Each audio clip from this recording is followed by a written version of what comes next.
Hello ladies and gentlemen, welcome to my YouTube channel. Today we are going to wind off our series on physics section of Specimen paper November 2020 Combined Science paper 2. I hope you had subscribed so that you don't miss any of these revisions which I upload. They help you as you are preparing for your exams, which are now 2 months away to be written. Number 13a, Fig 13.1 shows an alternating current generator. Name the parts labeled A and B. A is known as slip rings, and then B is known as carbon brushes. Slip rings transmit electric power into a coil which is at the rest to make it move or rotate it, and then carbon brushes helps to transmit electric current received from the slip rings further into the circuit. In part 2, we want to describe how the AC generator produces electricity. AC generator uses the rotation of a coil of wire in a magnetic field to produce electricity.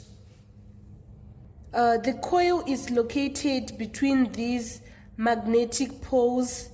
This is where the coil is rotated. So when wire is moved at right angles through a magnetic field, there is a current that is produced in the wire. The current is a right angle to both the motion of the wire and the magnetic field.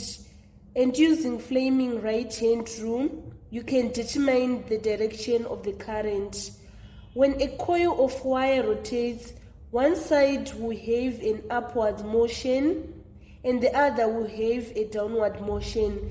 This means that the induced current is flowing in opposite directions on either sides of the loop, so the current is flowing around the loop. After every half turn, current would switch direction, therefore producing an alternating current. Part 3. Sketch a graph of output voltage of the generator against time. So this is our diagram. We have voltage here in the y-axis, and then in the x-axis we have time. We are having our degrees, 90 degrees here, 180, 270 and 360.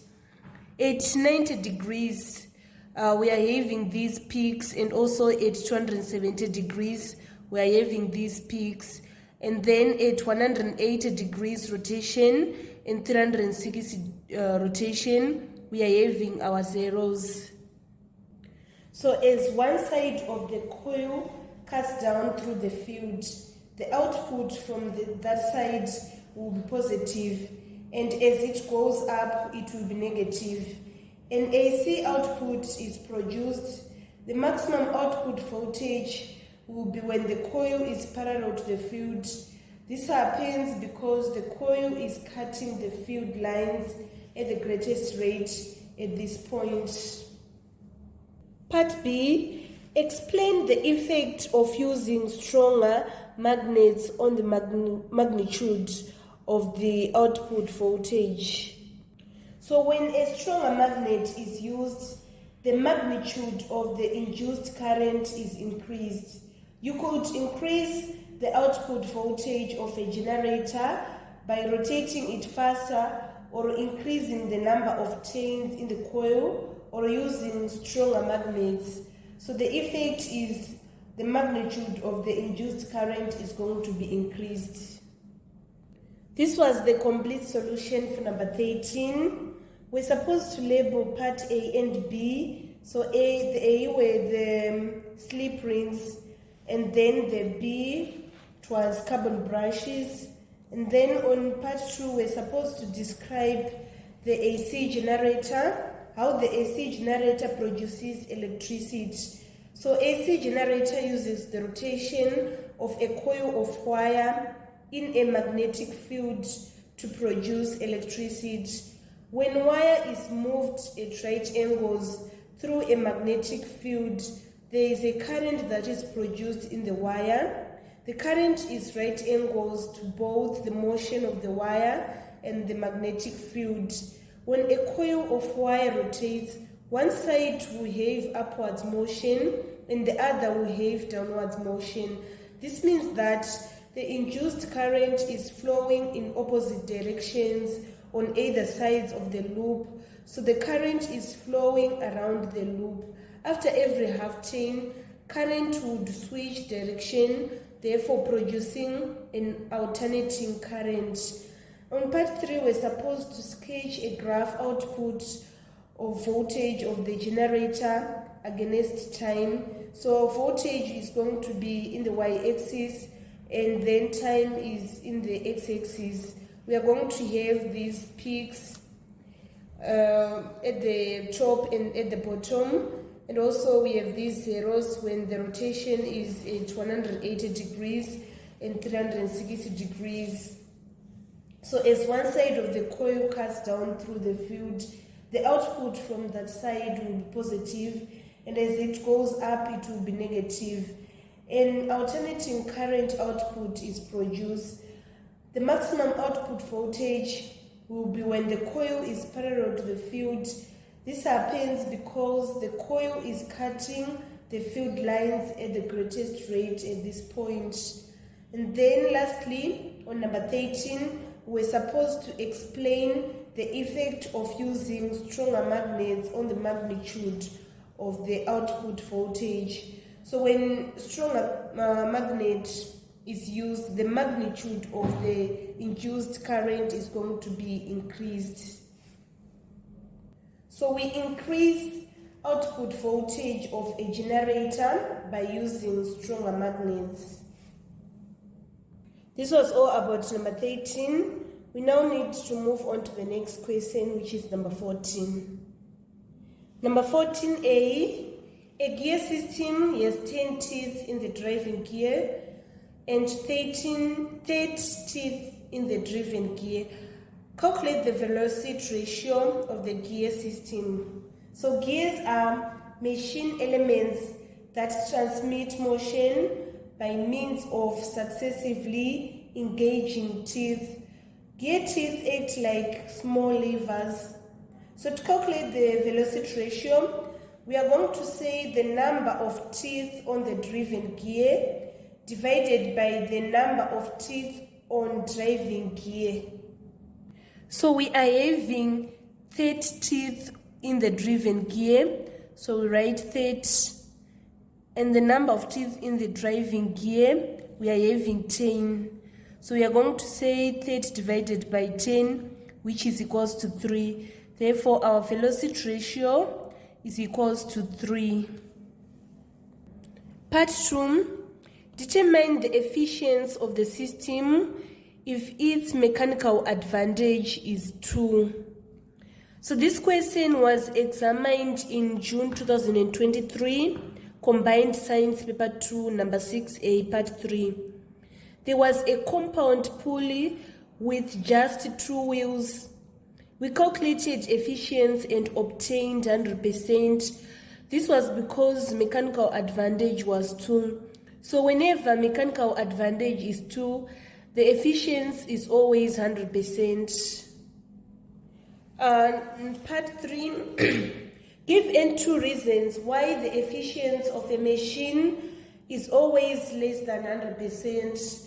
This question was also examined in Combined Science Paper 2, June 2023, on number 6, Part A, Part A4. So the reason why the efficiency of a machine is always less than 100% is, in a machine, there is always some loss of energy due to friction between different parts of the machine, as a result of which the output of the machine is always less than input. Hence, no machine is 100% efficient. A part of energy is wasted in overcoming the friction between the parts of the machine, and also a part of energy is wasted in moving the parts of the machine which is not considered useful work. Part 4. State in 2 ways by which the efficiency of a machine can be improved. So we can use oil to reduce friction, which lubricates parts. Another method is to reduce electrical resistance by using components with lower resistance and reducing current.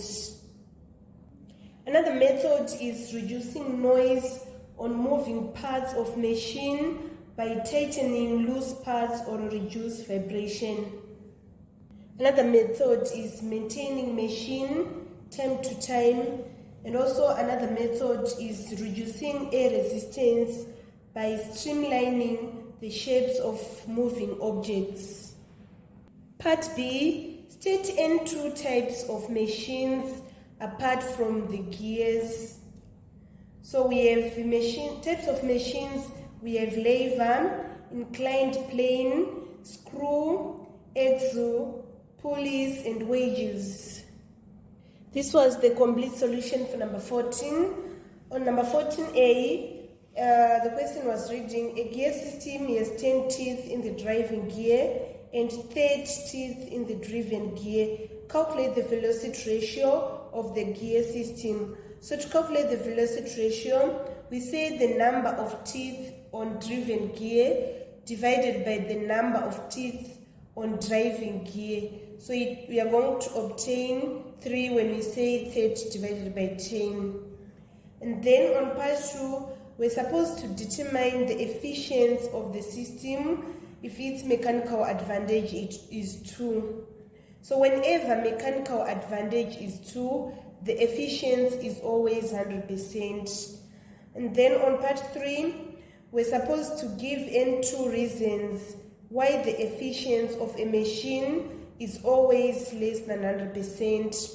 So part of energy is wasted in overcoming friction between the parts of the machine, and also part of energy is wasted in moving the parts of the machine which is not considered useful work. And then on part 4, we're supposed to state in 2 ways by which the efficiency of a machine can be improved. So we can use oil to reduce friction, which lubricate parts.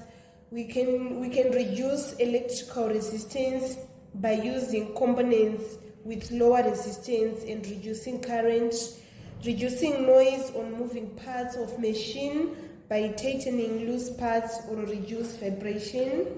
And also we can reduce air resistance by streamlining the shapes of moving objects. And also we need to maintain the machine time to time. And finally, on number B, we're supposed to state in 2 types of machines apart from gears. So we have lever, inclined planes, screws, axle, pulleys, wedges. We are supposed to just list 2 of these machines. So we now need to move on to the final question, which is number 15. Number 15, describe how electricity is generated at a thermal power station. First, I need to define what we mean when we are saying thermal energy. So thermal is also known as heat energy. It is produced when a rise in temperature causes atoms and molecules to move faster and collide with each other. In thermal power plants, the thermal energy is converted to electrical energy. This is done by burning fossil fuels, for example, coal. Example of power plants in Zimbabwe is Hwange Thermal Power Station. So this is the procedure when we are converting thermal energy into electricity. The first is we heat the water with a large amount of fossil fuel. So when water is heated to a higher temperature, steam is produced. The turbine is powered through this steam. When turbine turns, the shaft rotates as well, driving the generator. Electricity is generated by this generator. Part B, state N2 disadvantages of using coal as a source of fuel for a thermal power station. So there are so many disadvantages of using coal as a source of fuel for a thermal power station. First, it is a non-renewable source of energy, and also coal usage is very fast, but its reproduction is slow. It is harmful to health.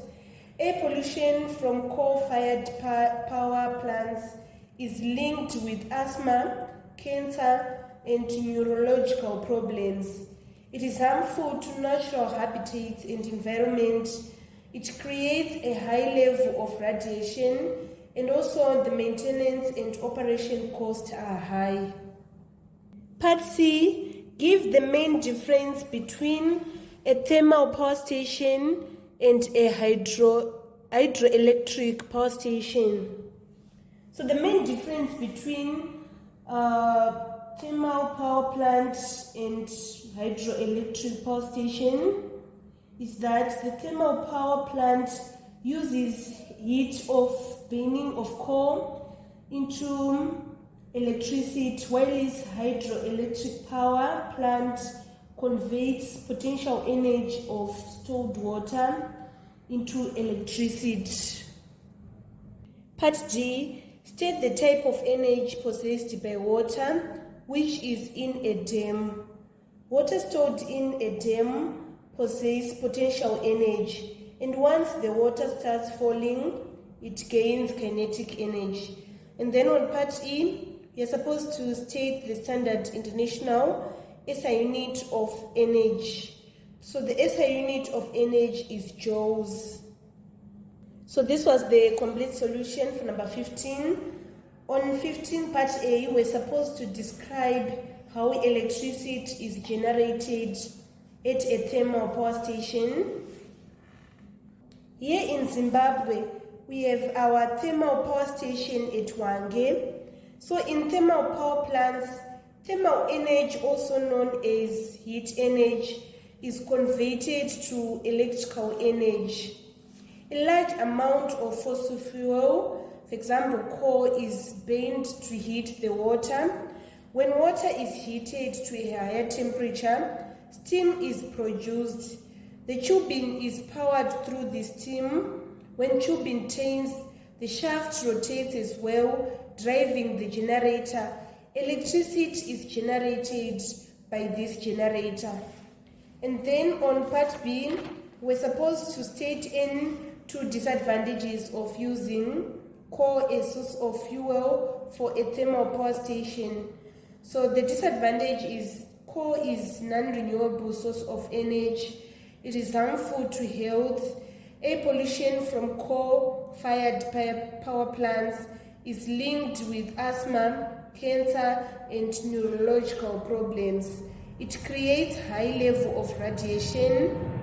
Maintenance and operation costs are high. And then on part C, we're supposed to give the main difference between a thermal power station and a hydroelectric power station.